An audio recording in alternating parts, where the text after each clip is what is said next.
عذر گناہ از قلم بشرا الیاس ایپیسوڈ 17 بہا پنجم جے کے کنگ۔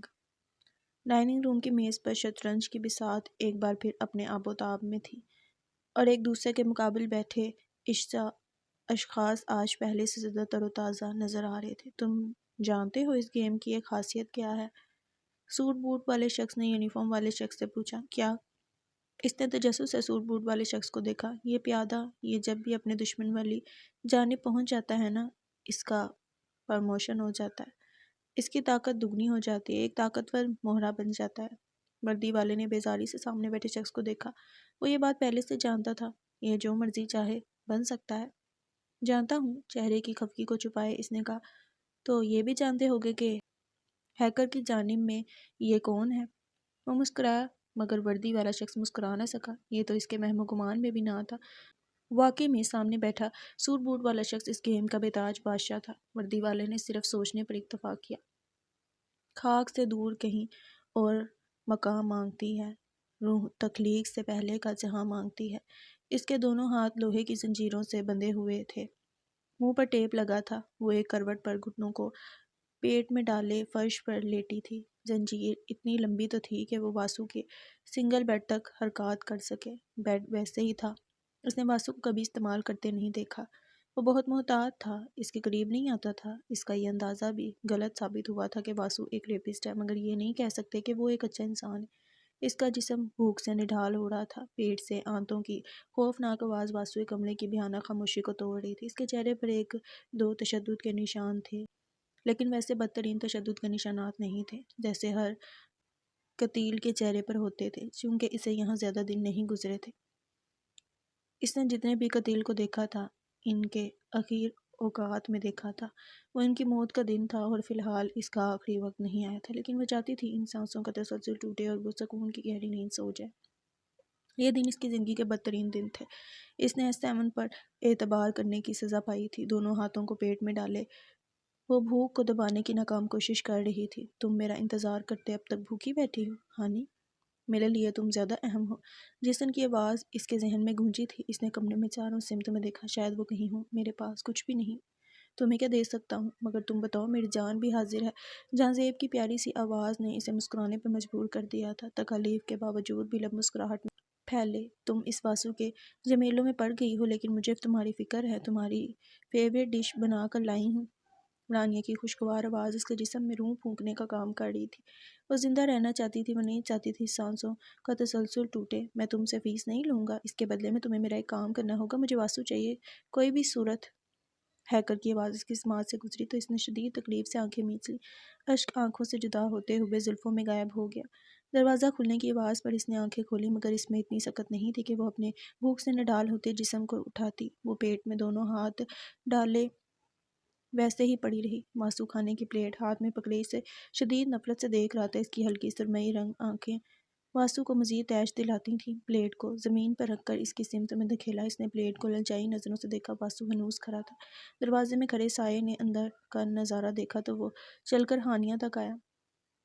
ہانیہ نے نگاہیں اٹھا کر اس سائے کو دیکھا۔ ہانیہ کو اس سے اکثر خوف آتا تھا، مگر آج وہ سائے کو دیکھ کے حیران تھی۔ اس سائے نے اس کے منہ سے ٹیپ ہٹائی اور ایک ہاتھ کھول دیا تاکہ وہ کھانا کھا لے، مگر اس کی خالی آنکھیں سائے کو دیکھ رہی تھیں۔ وہ ایک عورت تھی، خوبصورت عورت۔ واسو کسی لڑکی کو دستانے پہنے بغیر ہاتھ نہیں لگاتا تھا۔ جب بھی زخم دینا ہوتا، ہاتھوں میں چمڑے کے دستانے ہوتے تھے، اور فی الحال بھی اس نے دستانے نہیں پہنے تھے، اس لیے اس عورت نے اس کے ہاتھ کھول دیے۔ تم اس کا قصہ بھی ختم کر دو، اس عورت نے واسو سے کاٹ دار لہجے میں کہا۔ اس لہجے کی چبھن ہانیہ محسوس کر سکتی تھی۔ کرنے لگا تھا، آپ درمیان میں آئی تھیں؟ واسو نے بے حد بے رحمی سے کہا۔ وہ ہاسٹل سے جا چکی ہے، اس کی تلاش اب ختم ہو گئی۔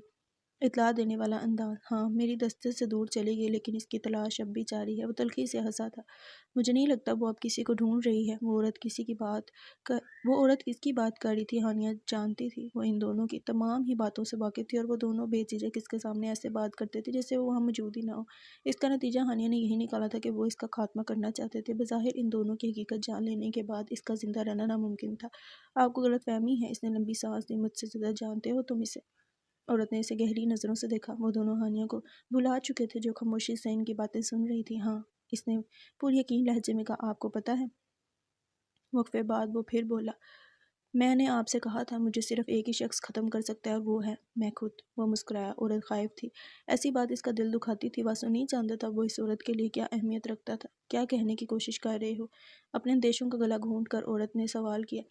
یہی کہ وہ واسو ہے۔ وہ سنگل بیڈ پر گرنے والے انداز میں بیٹھا تھا، ٹانگ پر ٹانگ جمائے۔ ہانیہ نے واسو کو ایسے دیکھا جیسے اس کا دماغ چلا گیا ہو۔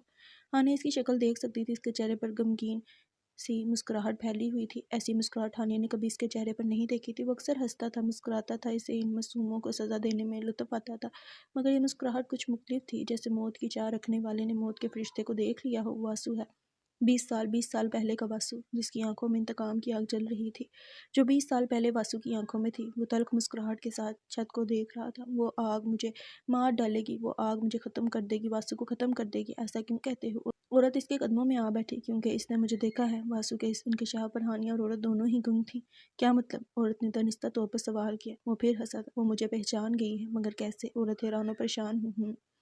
اچھا سوال ہے، جواب تو وہ ہی دے سکتی ہے۔ کیسے؟ میں سوچ رہا ہوں۔ نہیں۔ اس کی بات مکمل ہونے سے پہلے ہی عورت نے اسے کہنے سے روکا۔ وہ اس کے ارادے کو جان گئی تھی۔ وہ گہری سانس لے کر باہر نکل گیا۔ وہ عورت نہیں چاہتی تھی کہ واسو گلے اوزار کے معاملے میں غفلت برتے۔ اچانک کسی کو یاد آئی ہماری کہانی کس نے دہرائی ہماری؟ چلو آیا نہ آیا جانے والا، صدا تو لوٹ کر آئی ہماری۔ گزشتہ شب ہوا سے گفتگو کی، چراغوں نے قسم کھائی ہماری۔ نظر آیا ہے وہ بیمار اپنا، کھلی جس پر مسیحائی ہماری۔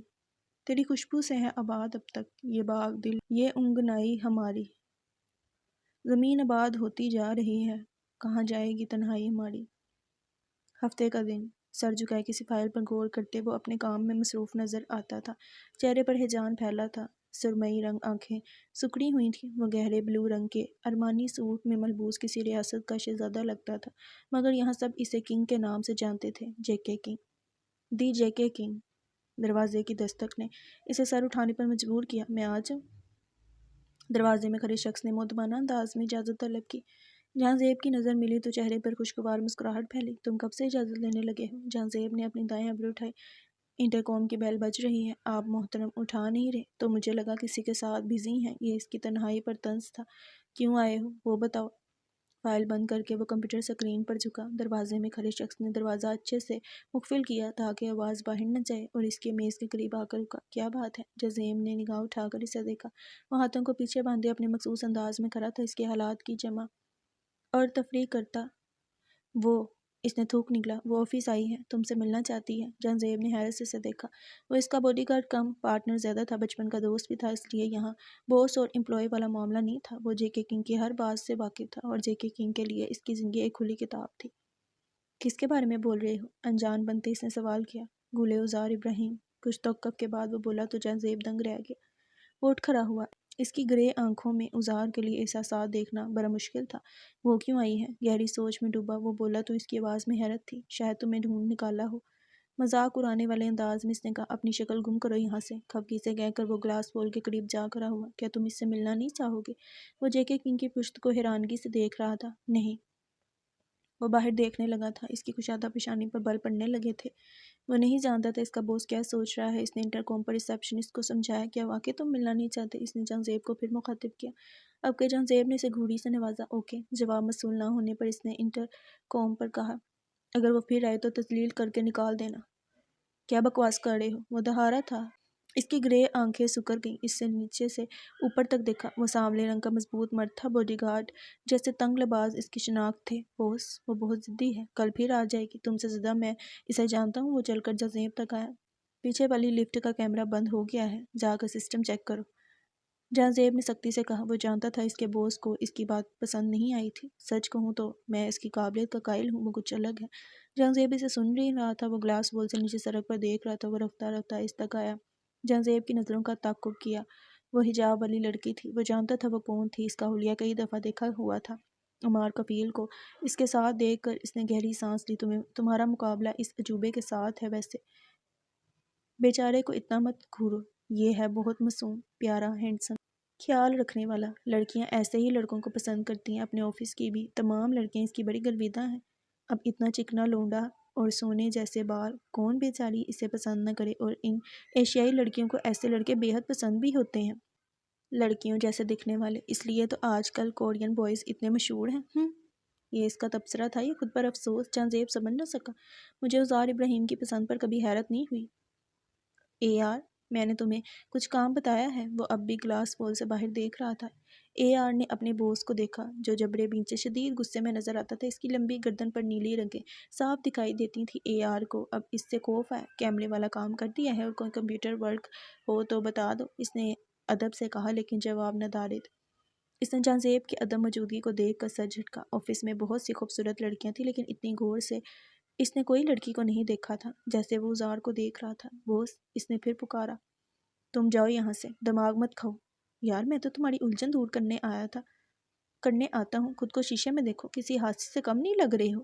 کیوں بیچارے امال کو کھا جانے والی نظروں سے دیکھ رہے ہو؟ وہ بیوی تو تمہاری ہی ہے نا، یہ بیچارے کا کیا مقابلہ تم سے؟ ایک رشین پرنس جسے رشین کنگ ڈھونڈ رہے ہیں، جس کے پاس اپنے نانا کی کروڑوں کی جائیداد ہے، یہ بیچارہ تو ایک غریب ڈاکٹر کا بیٹا ہے۔ تم کہو تو اس کا سر قلم کر کے تمہارے سامنے پیش کروں، جہاں پناہ حکم کرو بس۔ اے آر، پہلی بات مجھے اس سے کوئی حسد نہیں ہے، دوسری بات رشیا کا نام اپنی زبان سے پھر کبھی مت لینا، تیسری بات یہ جائیداد نانا جان کی نہیں، میری ماں کے حصے کی ملی ہے۔ خالہ آمنہ کا حق ان تک پہنچ جائے گا۔ اب کیا پہنچانا؟ کوئی بچہ ہی کہاں ہے ان کے پاس؟ اپنی بیوی کو ہی دے دو، اس نے اطلاع دینے والے انداز میں کہا۔ خالہ آمنہ سے کبھی کوئی ہمدردی نہیں رہی تھی لیکن ان کے نقصان پر اسے افسوس تھا۔ اس نے سر جھکایا۔ ویسے حکم تو دو، سر چاہیے یا نہیں؟ غلطی اس کی ہے بھی نہیں، پھر سزا اس کو کیوں ملے؟ وہ پھر باہر دیکھنے لگا تھا۔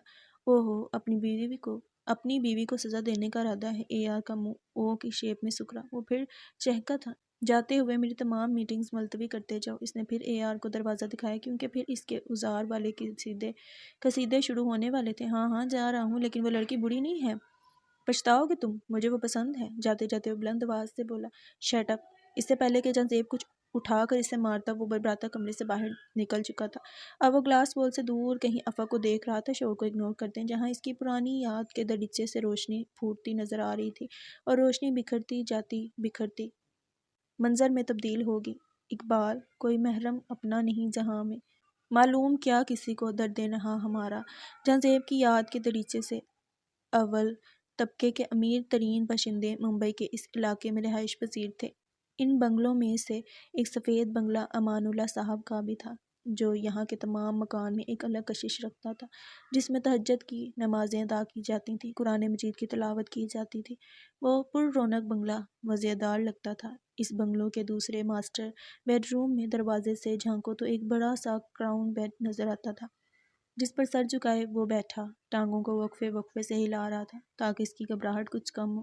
کمرے کی گہری سرمئی رنگ کی دیواریں، چھت سے لٹکتا فانوس اسے مایوسی سے دیکھ رہے تھے، جیسے اس کے جانے کا غم انہیں بھی تھا۔ وہ معصوم سا ٹین ایجر لگتا تھا۔ اب کی طرح چہرے پر بلیڈ نہیں تھی، بلکہ چہرہ نرم و نازک سا تھا، آنکھوں کے نیچے ہلکے تھے۔ ساری رات اسے جاگ کر گزاری تھی اور آنکھوں میں سرخی بھی تھی۔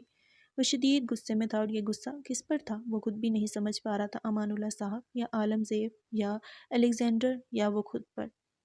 لیکن وہ خاموش تھا، یا شاید ناراض۔ ایک ملازم اس کی قیمتی لباس الماری سے نکال کر بیگ میں کرینے سے رکھ رہا تھا، ایک نظر اس پر بھی ڈال لیتا تھا۔ اس چھوٹے سے جے کے کنگ کا کوئی اعتبار نہیں تھا، کب اٹھ کر کچھ پھینک کے مار دے، کیونکہ ملازم جانتا تھا اس کا روس جانے کا کوئی ارادہ نہیں ہے۔ وہ مجھے دل سے راضی ہوا تھا، اب تک کام مکمل نہیں ہوا۔ امان اللہ صاحب کمرے میں آتے ہی ملازم سے بولے۔ وہ سفید رنگ کے پٹھانی شلوار اور قمیض میں ملبوس تھے، اور اوپر سے سیاہ رنگ کی شال اور رکھی تھی۔ ان کا مخصوص انداز، ان کا ایک الگ روب تھا جس سے تمام ملازمین کے ہاتھوں میں ایک کپاہٹ شروع ہو جاتی تھی، جبکہ ان کا لہجہ اکثر نرم ہوتا تھا، اور ان سے زیادہ نرم لہجہ ان کی زوجہ محترمہ فیروزہ بیگم کا تھا، جو ہر ملازمہ کا خیال بھی گھر کے ایک فرد کی طرح رکھتی تھیں۔ وہ دونوں ہی بڑے شفیق اور محبت دینے والے تھے، ایسے بے زر افراد جنہیں ہر نیکی کا بدلہ خدا سے چاہیے ہوتا ہے۔ جہاں زیب نے سر نہیں اچھایا، وہ ویسے ہی منہ لٹکائے بیٹھا رہا۔ ہو گیا ہے، ملازم نے تیزی سے ہاتھ چلاتے اور بیگ پیک کر دیا۔ بیگ نیچے لے جاؤ، وہ ملازم کو حکم دیتے اس کے قریب بیڈ پر بیٹھ گئے۔ کیا بات ہے، آپ خفا ہیں ہم سے؟ جے، جواب نہ ملنے پر انہوں نے پھر پکارا۔ وہ اسے پیار سے ایسے ہی بلایا کرتے تھے، جے۔ اس کے آنسو ٹپ ٹپ اس کے ہاتھ پر گرنے لگے، اسے سر نہیں اٹھایا۔ انہوں نے اس کا وہی ہاتھ تھام کر اس پر سے آنسوں کے نشان کو مٹانے کی کوشش کی۔ صرف 1 ہفتے کی تو بات ہے، انہوں نے سمجھانے والے لہجے میں کہا۔ اس نے گہری سانس لی۔ مجھے وہاں 1 دن بھی نہیں رہنا، اس نے لٹکے ہوئے منہ سے ہی کہا۔ جہاں زیب، وہ مجھے وہاں سے آنے نہیں دیں گے، منہ بسوڑ کے کہا گیا۔ اس کی میٹھی آواز میں نمی شامل تھی۔ ایسا کچھ نہیں ہوگا، ہم آپ کو وہاں سے نکال لیں گے، چاہے آپ کے دادا ہماری جان لے لیں۔ اگر آپ کو کچھ ہوا تو میں مر جاؤں گا۔ وہ ان سے لپٹ گیا۔ آپ مجھے وہاں جانے سے روک لیں، پھر وہ کچھ نہیں کریں گے۔ وہ ایک الگ دنیا ہے، وہ اللہ کو نہیں مانتے، مجھے وہاں رہنا پسند نہیں۔ انہوں نے قرآن مجید کی ایک آیت پڑھی تو اس نے سر اٹھا کر انہیں دیکھا، لیکن ان سے جدا نہیں ہوا، جو کہ وہ نہیں چاہتا تھا، امان اللہ صاحب سے جدا ہونا۔ ترجمہ: افسوس ہے کہ ان لوگوں نے خدا تعالیٰ کی کوئی عظمت نہ کی جیسی عظمت کرنا چاہیے تھی، حالانکہ ان کی وہ شان ہے کہ ساری زمین ان کی مٹھی میں ہوگی، قیامت کے دن ہو تمام آسمان لپٹے ہوں گے ان کے دائنے ہاتھ میں۔ وہ پاک اور برتر ہے ان کے شرک سے۔ در حقیقت عالم زیب آدھے مسلم تھے اور آدھے کیتھولک، لیکن زیادہ تر عالم اپنے والد کی طرح تھے، کیتھولک اور نام کی حد تک مسلمان۔ عالم کے والد تھے تو ایک بزنس مین، مگر ان کا تعلق زیادہ تر رشین مافیا سے تھا۔ عالم ان کے اکلوتے بیٹے تھے اور جہاں زیب ان کی نسبت سے اکلوتا پوتا جسے وہ اپنے ساتھ رکھنا چاہتے تھے، لیکن امان اللہ صاحب ان کی راہ میں حائل تھے۔ آپ وہاں جائیں گے، ان تمام سے ملیں گے، ہم آپ کو مضبوط دیکھنا چاہتے ہیں، ہم ہر گھڑی ہر مشکل میں آپ کے ساتھ نہیں ہوں گے۔ اب لڑکیوں کی طرح رونا بند کریں۔ عذار کیا سوچے گی کہ آپ لڑکیوں کی طرح روتی ہیں؟ اس نے خفگی سے انہیں دیکھا۔ آپ نے اسے مجھ سے کیوں جوڑ دیا ہے؟ وہ ان سے علیحدہ ہوا، چہرے پر خفگی رقم تھی۔ جب اس سے پہلی ملاقات ہوگی تو اس کا بھی علم ہو جائے گا۔ شام میں فلائٹ ہے، ریڈی ہو جاؤ، وہ نرم لہجے میں کہہ کر کمرے سے باہر نکل گئے۔ اس کے رخسار شرم سے سرخ ہوئے تھے۔ وہ فلائٹ کے دوران اس کی اور عذار کی پہلی ملاقات کے بارے میں سوچتا رہا تھا۔ بعض دفعہ ہم جیسا سوچتے ہیں ویسا نہیں ہوتا، اکثر ہم جو منصوبے تیار کرتے ہیں وہ ناکام ہو جاتے ہیں۔ زندگی ایسے جھٹکے دیتی ہے کہ ہم ششدر رہ جاتے ہیں اور ہماری قوت جواب دے جاتی ہے۔ جہاں زیب کی پہلی ملاقات والے سالے منصوبے ناکام ہو گئے تھے، وہ ویسے حالات میں نہیں ملے تھے جیسے اس نے سوچا تھا۔ اے طور موسیٰ، ہمارے بھی مسئلے ہیں کچھ، ہمیں بھی کبھی خدا سے ہم کلام کراؤ نا۔ عظیم سے ملاقات۔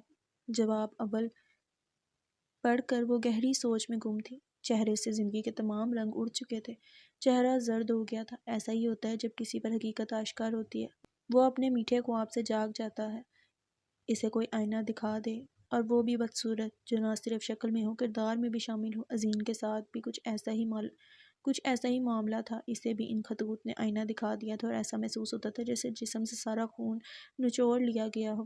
کیا ہوا؟ عذار نے اس کے اترے منہ کو افسوس سے دیکھا۔ اس نے بولنے کے لیے منہ کھولا لیکن الفاظ ندارد۔ عذار نے اس کے ہاتھ پر اپنا دایاں ہاتھ رکھ کر حوصلہ دیا۔ عظیم، میں بری دوست ہوں تمہاری، شیطان سے بدتر ہوں، تو تم میرے ساتھ کیا کر رہی ہو؟ اس نے عذار کا ہاتھ جھڑکا۔ وہ خفا تھی۔ ایسی بات نہیں ہے، کیا یہ سوال تم نے نہیں کیے؟ کیا یہ سچ نہیں ہے؟ عظیم، یہ سچ ہے کہ یہ سوال میں نے کیے تھے، مگر تم ان پر غور کرو تو تمہیں سمجھ آئے گی کہ یہ جوابات میری طرز زندگی پر مشتمل نہیں ہیں۔ وہ بے حد نرم خو تھی۔ اس کی بات سن کر عظیم نے دوبارہ وہ خطوط کو بغور پڑھا۔ جواب دوم اور سوم میں چند ایسی باتیں ہیں۔ وقفے بعد بولی، تو عذار سے متفق تھی، جس نے مجھے یہ ماننے پر مجبور کر دیا ہے کہ تمہارے لیے نہیں ہے۔ جیسے ہو سکے تو نکاح کر لو، نہیں کر سکتی تو اسے چھوڑ دو، نہ اسے دھوکے میں رکھو نہ ہی خود کو۔ اس نے تیسرے خط سے پڑھ کر سنایا، چونکہ تمہارا نکاح ہو چکا ہے، اس کا مطلب یہ تمہارے لیے نہیں ہے۔ نکاح کے نام پر اس نے لب بھینچے۔ یہ جوابات تمہاری جیسی پیاری لڑکیوں کے لیے نہیں ہیں، جو اپنی آنکھوں اور اپنے عصمت کی حفاظت کرتی ہیں۔ یہ مجھ جیسی، حلق میں کچھ اٹکا تھا، ایک پندھا سا، تم جیسی معصوم لڑکیوں کے لیے ہیں جو نادان ہیں، انجان ہیں اس بات سے کہ علم دین انہیں کیا کہنا چاہتا ہے۔ عذار نے اس کی بات کو درمیان سے مکمل کیا۔ تم نہیں جانتی میں کس حالت میں زندگی گزار رہی ہوں۔ عظیم کا لہجہ لہو لہان تھا۔ عذار نہ جانے کیوں اس کی بات سننے سے گریز کر رہی تھی۔ کیسے کیسے لوگوں سے ملتی ہوں، تم ان تمام میں مختلف ہو۔ ٹھیک ہے، اب اس بات کو یہی ختم کرو۔ عجیب احساس کے تحت عذار نے کہا۔ اس کا دل عظیم کی بات سننے کی اجازت نہیں دے رہا تھا۔ وہ اس موضوع کو جلد از جلد ختم کرنا چاہتی تھی۔ یہ زندگی عظیم کی مختص نہیں تھی۔ تمہیں غسل کے لیے کتنا وقت لگتا ہے؟ اس کے عجیب و غریب سوال پر اس نے عظیم کو ایسے دیکھا جیسے اس کا دماغ چلا گیا ہو۔ 15 یا 20 منٹ۔ کیوں؟ اس نے تنفر سے کہا۔ کبھی 2 یا 3 گھنٹے لیا ہے؟ نہیں، اتنی دیر باتھ روم میں بیٹھ کر کیا کروں گی؟ عجیب سی بے چینی تھی۔ یہی تو بات ہے کہ اندر ایسا کیا کرو گی؟ میں نے ہاسٹل کی لڑکیوں کو بیٹھا دیکھا ہے، بابا جانی کہتے ہیں ایسی جگہ پر پاگل ہوتے ہیں، نہ وہاں زیادہ وقت بیٹھنا چاہیے، نہ ہی وہاں سے کسی سے گفتگو کرنی چاہیے۔ ہاسٹل کی لڑکیاں زیادہ صفائی پسند ہوں گی۔ اس کی بات پر عظیم کا کہکا بلند ہوا۔ صفائی وفائی پسند کی بات نہیں ہے، بات کچھ اور ہے۔ ہاسٹل میں رات کو اسے سمجھ نہیں آ رہا تھا وہ زار کو کیسے بتائے۔ کیا؟ اس نے معصومیت سے پوچھا۔ کا مطلب جانتی ہو؟ نہیں، اس نے پریشانی سے عظیم کو دیکھا۔ پھر سوال کر لو، خط مل جائے گا جواب کی شکل میں۔ کلاس کا وقت ہو گیا تھا، وہ اٹھ کھڑی ہوئی۔ ابراہیم صاحب کے خط پڑھ کر عظیم کو احساس ہو گیا تھا ہاسٹل میں تمام اس کے برے دوست تھے۔ وزار اس کی اچھی دوست تھی، لیکن اسے یہ جاننے کا تجسس تھا کہ سوالات کے بدلے میں اب اسے کیا جواب ملتا۔ اس کے برعکس وزار اس کے جملے کا جوڑ توڑ کر رہی تھی۔ ہاسٹل میں رات کو مطلب کیا؟ کیا ہے یہ؟ مجھے اس کے بارے میں علم کیوں نہیں؟ رات کو کیا کرتے ہیں؟ کچھ غلط کام تو نہیں ہے؟ بابا جانی سے پوچھنے کے بعد شرمندگی ہوگی پھر۔ اس کا دماغ منجمد ہو گیا تھا۔ عظیم کو لے کر اس کے مراعات اسے عجیب سی الجھن میں مبتلا کر رہے تھے۔